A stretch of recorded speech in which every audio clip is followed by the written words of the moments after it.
Hey, Lisa, wake up right now. I have to talk to you about something really, really important.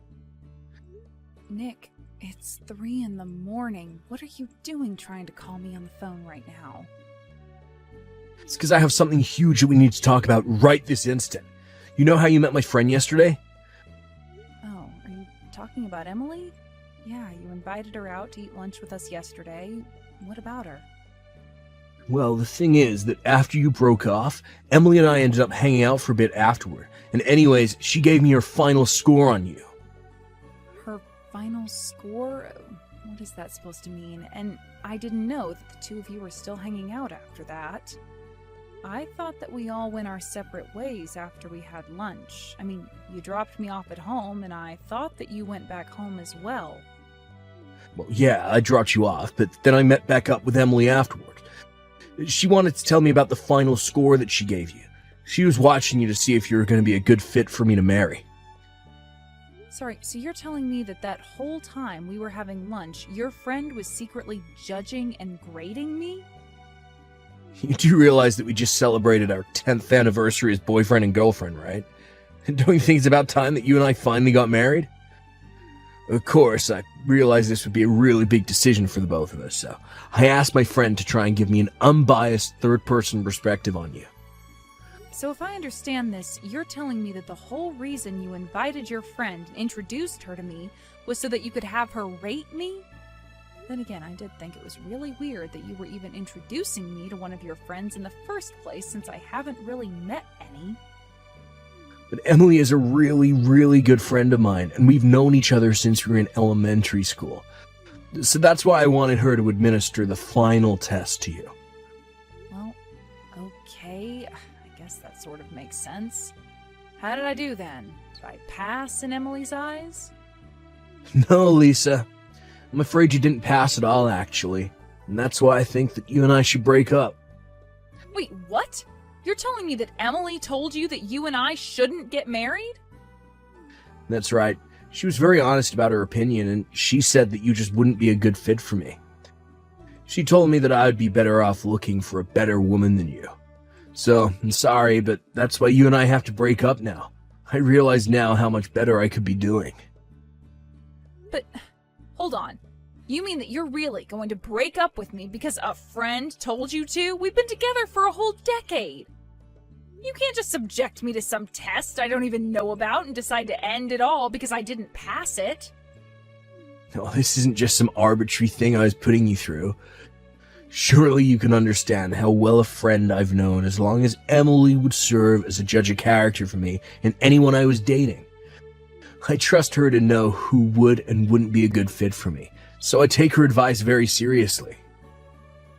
I don't even know what to say to that. I mean, I only met her once. How can she pretend to know me after such a short interaction? I'm sorry, but I think it's just absurd for you and I to break up over something silly like this. Lisa, you really don't know Emily like I do. She's a really sharp girl, and she knows these kind of things better than anyone else I know of. You didn't offer to get us water when we all sat down. You didn't offer Emily a bite of your food to try. You just weren't being charming at all, and Emily saw right through that. What? Are you really telling me that that's what I got failed for? It may not be enough for you, but I was more than convinced by Emily's assessment of you. So I just really don't think that I can see a future with you now. Instead, I'm going to take Emily's advice to me and break up with you before we get any deeper into this. I don't believe this. You're really just going to throw away 10 years of dating me because of what one friend tells you? This is insane. Why didn't you stick up for me at all? What should I have told her that she wouldn't have already seen? Besides, Emily is one of my best friends, and I know that she's going to know what's best for me. Maybe even more so than I would myself. So I'm sorry, but I'm not going to go against what Emily says when I know how good her intuition is. So then you're really going to go through with this? Even though we've been dating for 10 years? Even though we were talking about getting married? I'm really sorry about this, Lisa, but after hearing what Emily had to say about you, I realized that I can't marry you the way you are now. You got a long way to go before I could even think of marrying you now. Hey there, Lisa. I was watching that whole conversation between you and Nick just now. It must really suck to be broken up with by your boyfriend so early in the morning, right? Wait, what? What do you mean? Are you saying that you were with Nick when he was texting me? I'm just saying that I'm so sorry that it seems your boyfriend broke up with you because of what I had to say to him. I was only giving him my personal opinion on the matter. So I hope you can see that it's really not my fault that he chose to listen to me, right? But he said that if I didn't think you were good enough for him, then you must really not be good enough for him. You didn't answer my question, though. Are you there with Nick right now? You've been watching our text conversation this whole time? That's right. We had so much fun after lunch and ended up hanging out all night. In the end, he missed the last train back home and had to sleep at my place. After all, he was in no place to drive by the time we finally were ready to call it a night. I don't even know what to say to any of this right now. Are you telling me that my boyfriend spent the night at another woman's house? Only to text me early the next morning and tell me that he was breaking up with me? That's right, but don't let this get you down. I'm sure you'll find a man that you're more suited to be with. There are plenty of fish in the sea. Although it is so sad that this means the end for your 10-year-long relationship with Nick. But I'm sure that someone just like Nick will come along for you at some point in the future. You just wait and don't give up hope. I don't need any comforting words from you, thank you very much. If anything, you're going to be the one who needs good luck. And just why should I have anything to worry about in any of this right now? Come on, you don't see how obvious it is that you two should be together? I mean, Nick may have cut me off, but you two have been friends even longer than we were dating. I think that if anything, you should probably just date Nick. Even if all you'd be doing otherwise is making him break up with his girlfriend. Oh, I see what you're trying to get at with all of this. Let me tell you that you don't have to worry about a single thing when it comes to that. I don't think I'll have to rate any more girls after you. And just what is that supposed to mean then, huh? Well, it's because I'm already taking your advice, and Nick and I are, in fact, already dating each other. So I'll never have to save him from a girl like you again. Wow. You're kidding me, right? Are you two actually going out so soon after breaking up with me? That's right. I mean, it's like Nick said, there isn't another girl in the world who knows him as well as I do. And after all this time has passed, it's clear to him that he and I are meant to be together. I think it's kind of funny the way he just perfectly transferred from you to me, but it really does make sense when you think about it. I don't think this is funny at all. You used your position as his friend to get yourself into a place where you could keep other women from him. I bet you were trying to find a way to date him this whole time, but that doesn't make you a good friend. You were just manipulating him. You really think that I won't be able to make Nick as much, if not more, happy than you were able to make him? I think the two of you are more suited for each other than you realize. Now, goodbye. Lisa, it's been so long since you and I have last talked. How have you been? You doing well? Nick, what are you doing texting me? What do you want? What is this about? Well, I was just thinking that you and I are getting pretty up there in age now, and, well, I was wondering if you'd like to marry me. Excuse me? You're really asking me if I would like to marry you? I mean, you're almost in your 40s now, aren't you? So am I, and I'm still single, so why don't you and I get married?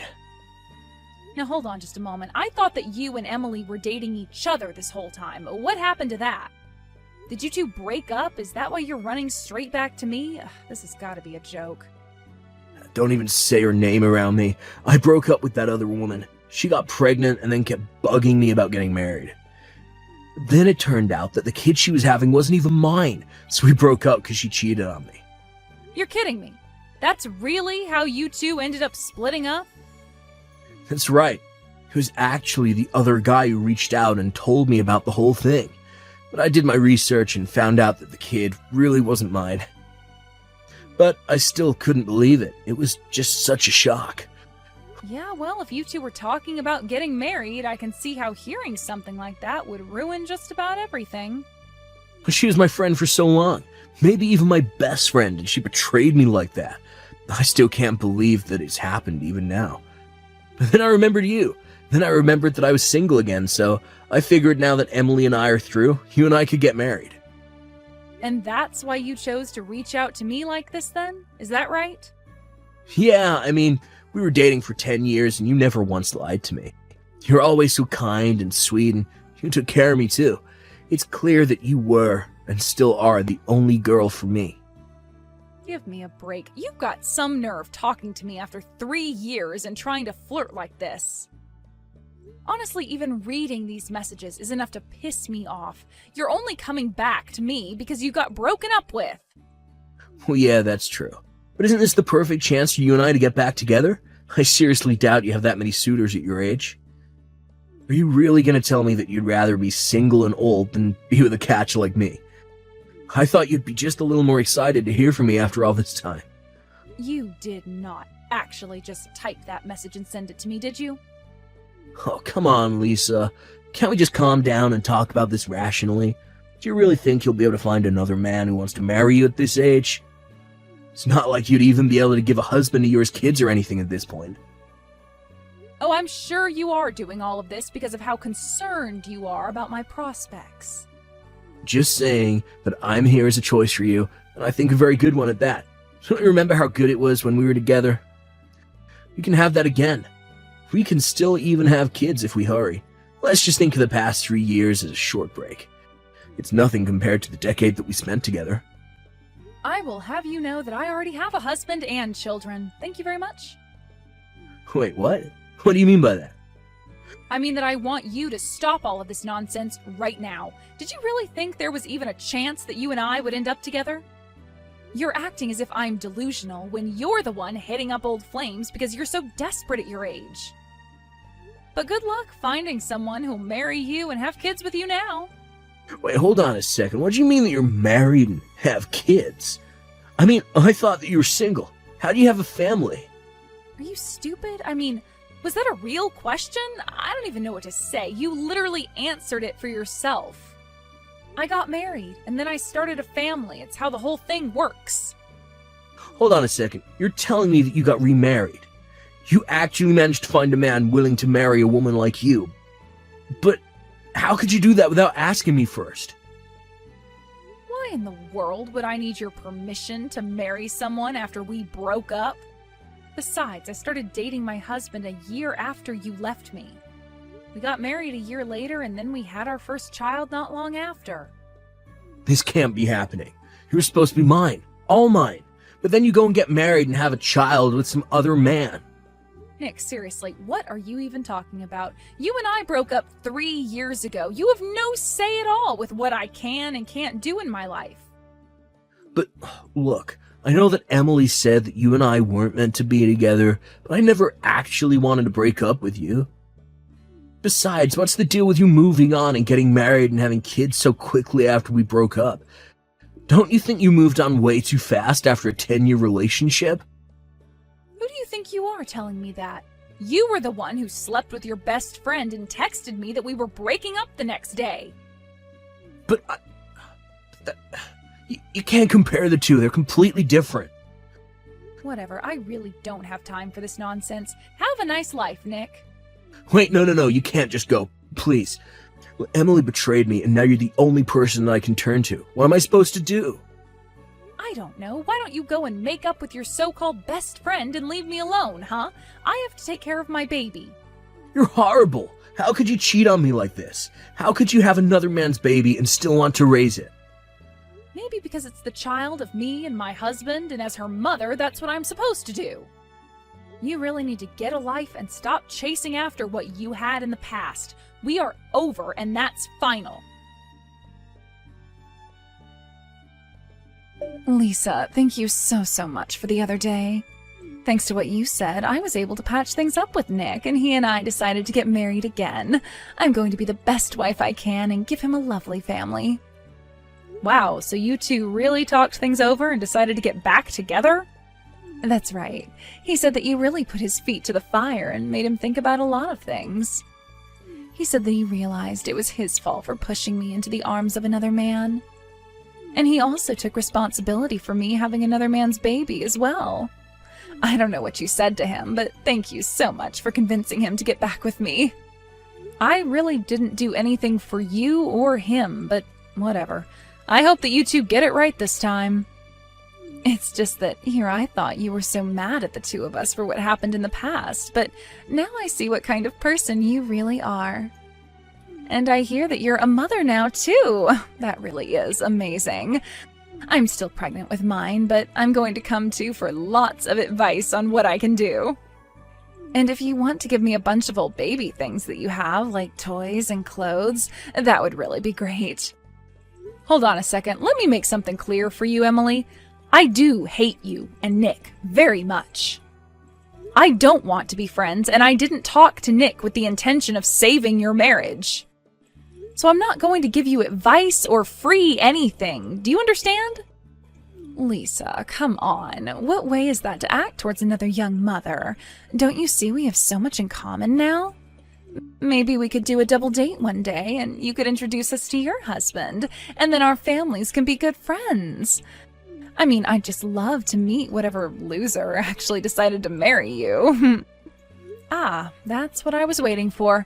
You should know that my husband is actually a supervisor at your company. I take it you know a Mr. Brown, right? Hold on a second.